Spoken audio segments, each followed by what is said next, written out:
నమస్తే. Welcome back to my YouTube channel Janu Ketavath. Day 1 of Tirupati వీడియోలో మేము అక్కడ విజిట్ చేసిన 5 లోకల్ టెంపుల్స్‌ని చూసారు కదా!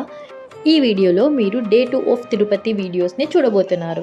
సో దానికన్నా ముందు go and subscribe my YouTube channel so that you will not miss any more further videos. Local temples అన్నీ దర్శనం చేసుకొని మేమైతే కొంతసేపు రెస్ట్ తీసుకొని ఎస్ఎస్డి టోకన్స్ కోసం అయితే వెళ్ళాము. ఎగ్జాక్ట్లీ 9 టోకన్స్ ఇవ్వడం స్టార్ట్ చేశారు. లక్కీగా కొంచెం రష్ తక్కువగా ఉండడం వల్ల మాకైతే ఫస్ట్ స్లాట్లోనే టోకన్స్ దొరికాయి. అంటే నెక్స్ట్ డే మధ్యాహ్నం 12 ఇంకా మేము మార్నింగ్ 5 వరకు తిరుమలలో ఉండేటట్టు చూసుకున్నాము. ఫస్ట్ ఇంకా పైకి వెళ్ళగానే మేమైతే రూమ్స్ కోసం అని చెప్పి సిఆర్ఓ ఆఫీస్ దగ్గరికి వెళ్ళాము. సిఆర్ఓ ఆఫీస్ దగ్గర మన ఆధార్ కార్డ్స్ని చూపిస్తే రూమ్స్ అవైలబిలిటీని బట్టి మనకైతే వాళ్ళు టోకన్స్ ఇస్తారు. రూమ్ కాస్ట్ కూడా పెద్దగా ఏముండదు, లైక్ 50 రూపీస్ లేదా 100 ఆర్ 500 రూపీస్. మాకైతే రూమ్స్ కోసం టోకన్ దొరికింది, కానీ మనకి రూమ్ అలాట్ అయిందా లేదా తెలియడానికి ఒక 2 hours ఆఫ్ టైం అయితే పడుతుంది. అప్పటి వరకు మాకు టైం ఉంది కాబట్టి ఫస్ట్ వెళ్ళేసి మేమైతే ఆద్వికి గుండు చేపించేసాం. ఇంకా ఆద్వికి గుండు అయ్యేలోపు మాకైతే ఫోన్కి మెసేజ్ వచ్చేసింది రూమ్ అలాట్ అయినట్టు. మాకు ఇచ్చిన కాటేజ్ వచ్చేసి అంజనాద్రి కాటేజ్. ఇంకా మేము కాటేజ్ దగ్గర రీచ్ అయిపోయి 500 డిపాజిట్ చేసేసి రూమ్ కీస్ అయితే తీసుకొని వచ్చేసి ఫ్రెష్ అప్ అయిపోయాం. ఇదే మాకు అలాట్ అయిన కాటేజ్. ఓకే, పర్లేదు, అంత సూపర్ అని చెప్పలేను, బట్ బాగుంటుంది.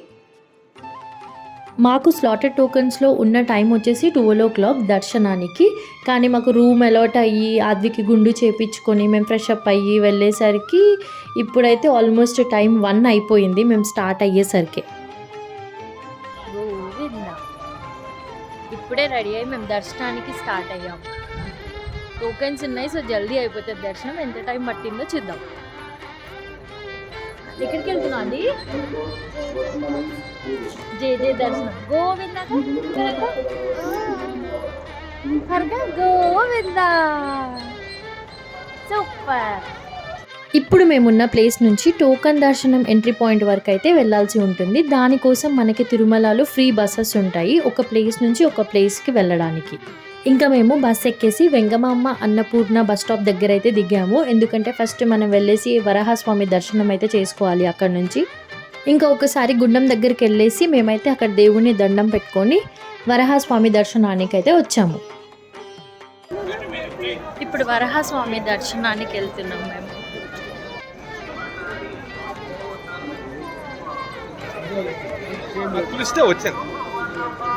ఇదే వరాహస్వామి వారి టెంపుల్, మనకి గుండంకి పక్కనే ఉంటుంది. వరాహస్వామి వారి దర్శనానికి వెళ్ళే ముందు ఇక్కడున్న సేవకులు మనకైతే ఇలా నామాలు పెడతారు. స్వామివారి సేవ చేయడానికి ఎంతోమంది సేవకులు తిరుమలకైతే వస్తూ ఉంటారు. వాళ్ళందరూ కూడా ఇలా ఆరెంజ్ డ్రెస్సెస్లో కనిపిస్తూ ఉంటారు. మనకి ఎలాంటి ఇన్ఫర్మేషన్ కావాలన్నా వాళ్ళని అడిగి తెలుసుకోవచ్చు.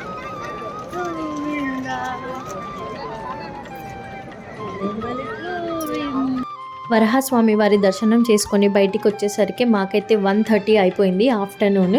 ఇంకా బెటర్ మనం లంచ్ చేసుకొని వెంకటేశ్వర స్వామి దర్శనానికి వెళ్తే అని చెప్పేసి ఇంకా నేను విజయ్ సాధ్వి అయితే ఈ అన్నప్రసాదాన్ని తినడానికి వచ్చేసాము. తిరుపతికి వచ్చిన వాళ్ళము అసలు ఎలా మిస్ చేయగలుగుతాం చెప్పండి ఈ అన్నప్రసాదాన్ని. ఎంత బాగుంటుందో కదా. నాకు పర్సనలీ ఈ అన్నప్రసాదం అంటే చాలా ఇష్టం. మీకు కూడానా? యాక్చువల్లీ మేము వెళ్ళినప్పటి నుంచే వడ పెట్టడం స్టార్ట్ చేశారు. అన్నప్రసాదంతో పాటు వడ టేస్ట్ కూడా సూపర్ అసలు. ఇంకా లంచ్ అయిపోయాక అక్కడి నుంచి అయితే మేము దర్శనానికి స్టార్ట్ అయ్యాము. మా మొబైల్ ఫోన్స్ అన్నీ హ్యాండ్ ఓవర్ చేసి మేము దర్శనానికి లోపలికి వెళ్ళేటప్పుడు మాత్రం టైం మధ్యాహ్నం 2 అయింది. ఇంకా దర్శనం అయిపోయి బయటికి వచ్చి టైం చూసుకుంటే 7. సో మాకైతే ఆల్మోస్ట్ ఒక 5 hours ఆఫ్ దర్శనం టైం అయితే పట్టింది. మహా అద్భుతమైన దర్శనం. 5 hours ఏంటి, 10 hours అయినా సరే అలానే నించొని దేవుడి కోసం వెయిట్ చేస్తూ ఆ 5 సెకండ్ల దర్శనం కోసం వెళ్తుంటే ఎంత ఆనందంగా ఉంటుందో కదా అసలు. ఆ దేవుడి ముందు నిలబడి అలా దర్శనం చేసుకుంటూ ముందుకు కదులుతూ ఉంటే అసలు ఆ వైబ్సే డిఫరెంట్. అందుకే ఏమో ఇంత కోట్ల మంది వెళ్ళి తిరుపతి దర్శనం చేసుకుంటూ ఉంటారు. మా దర్శనం మాత్రం చాలా బాగా జరిగింది. ఇంకా అక్కడి నుంచి బయటికి వచ్చేసి దీపారాధన చేసే ప్లేస్ దగ్గరకు వచ్చేసి దీపాలు పెట్టేసి కొబ్బరికాయ అయితే కొట్టేసుకొని మేమైతే దండం పెట్టుకున్నాం మళ్ళీ.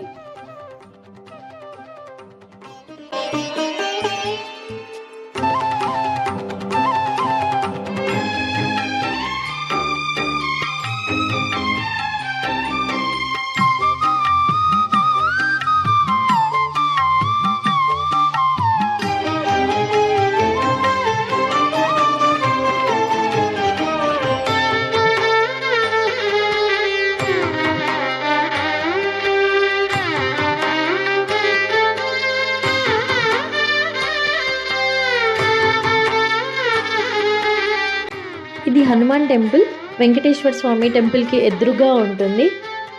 ఇక్కడే మనం దీపారాధన, దీపాలు, కొబ్బరికాయలు అన్నీ కొట్టేది కూడా.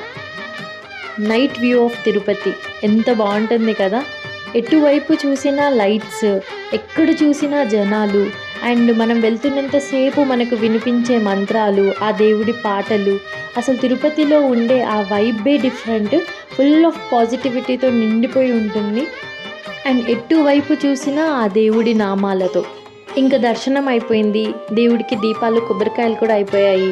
అయినా కూడా మేము అక్కడే కూర్చొని ఆ దేవుడి గోపురాన్ని చూస్తూ అలానే ఉండిపోయాము.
Thanks for watching this video. ఇది మా తిరుపతి దర్శనం వ్లాగ్. మీ అందరికీ నచ్చిందనే అనుకుంటున్నాను. Do like, share and subscribe my channel. Bye bye.